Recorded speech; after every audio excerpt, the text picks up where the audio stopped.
बोलो विष्णु भगवान की जय, माँ लक्ष्मी की जय। हिंदू पंचांग के अनुसार पोष मास के कृष्ण पक्ष की एकादशी को सफला एकादशी कहा जाता है। यह साल की आखिरी एकादशी है क्योंकि इस दिन श्री हरि की पूजा करने से व्यक्ति को हर क्षेत्र में सफलता प्राप्त होती है। इसलिए इस एकादशी को सफला एकादशी के नाम से जाना जाता है। इसके साथ ही कई अश्वमेध यज्ञ करने के बराबर इस व्रत को करने से फल की प्राप्ति होती है। इस दिन भगवान श्री हरि की विधिवत पूजा करने के साथ व्रत रखा जाता है और कथा करी जाती है। अब हम करेंगे सफला एकादशी व्रत कथा।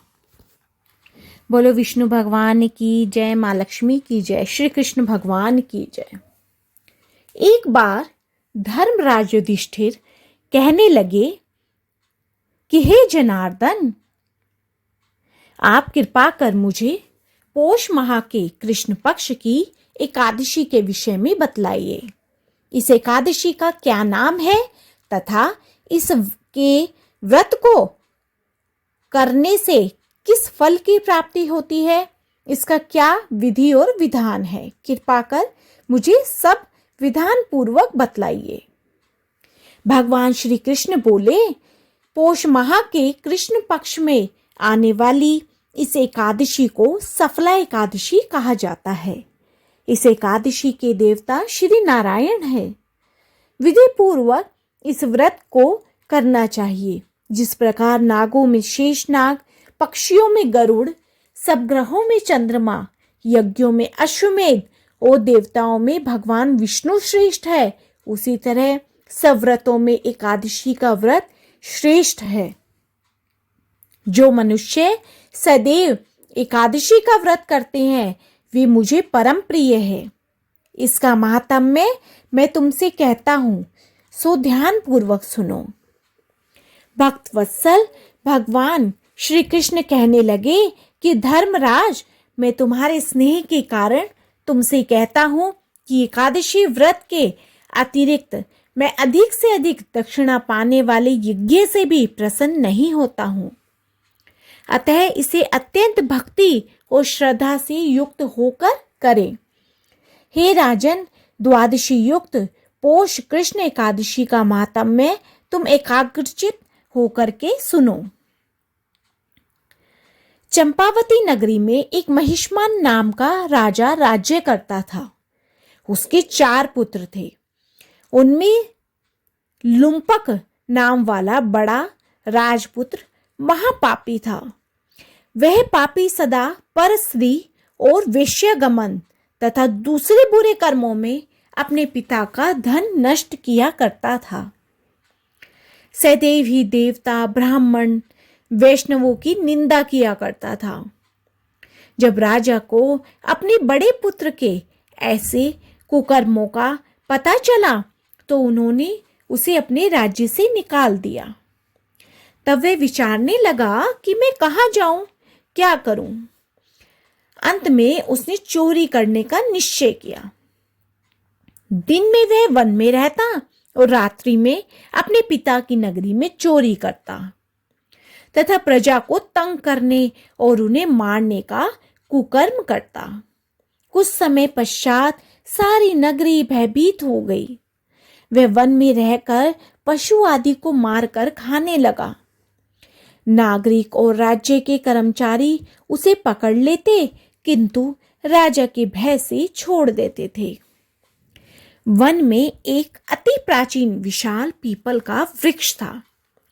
लोग उसकी भगवान के समान पूजा करते थे। उसी वृक्ष के नीचे वह महापापी लुम्पक रहा करता था। इस वन को लोग देवताओं की क्रीड़ा स्थली मानते थे। कुछ समय पश्चात पोष कृष्ण पक्ष की दशमी के दिन वह वस्त्रहीन होने के कारण शीत के चलते सारी रात्रि सो न सका। उसके हाथ पैर अकड़ गए।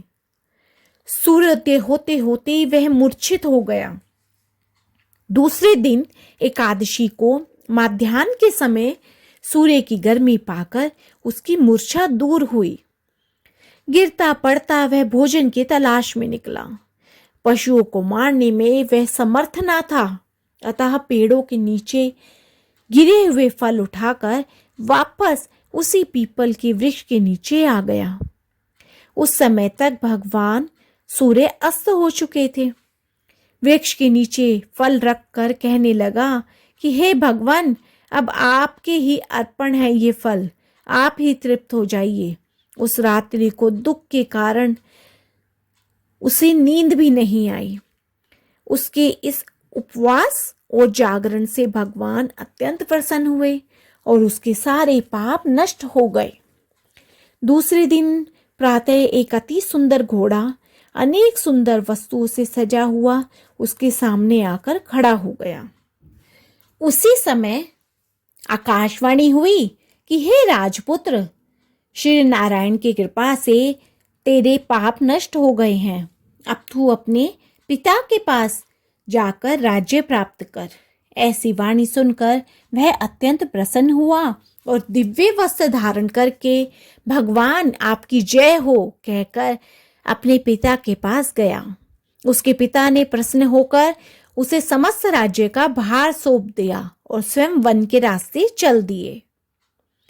अब लुम्पक शास्त्र अनुसार राज्य करने लगा। उसके स्त्री पुत्र आदि सारा कुटुंब भगवान नारायण का परम भक्त हो गया। वृद्ध होने पर वह भी अपने पुत्र को राज्य का भार सौंपकर वन में तपस्या करने चला गया और अंत समय में वैकुंठ को प्राप्त हुआ।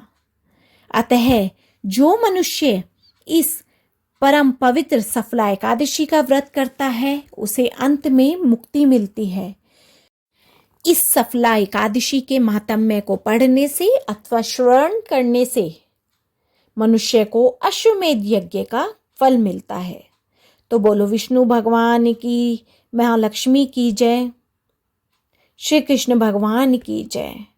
बोलो ओम नमो भगवते वासुदेवाय नमः।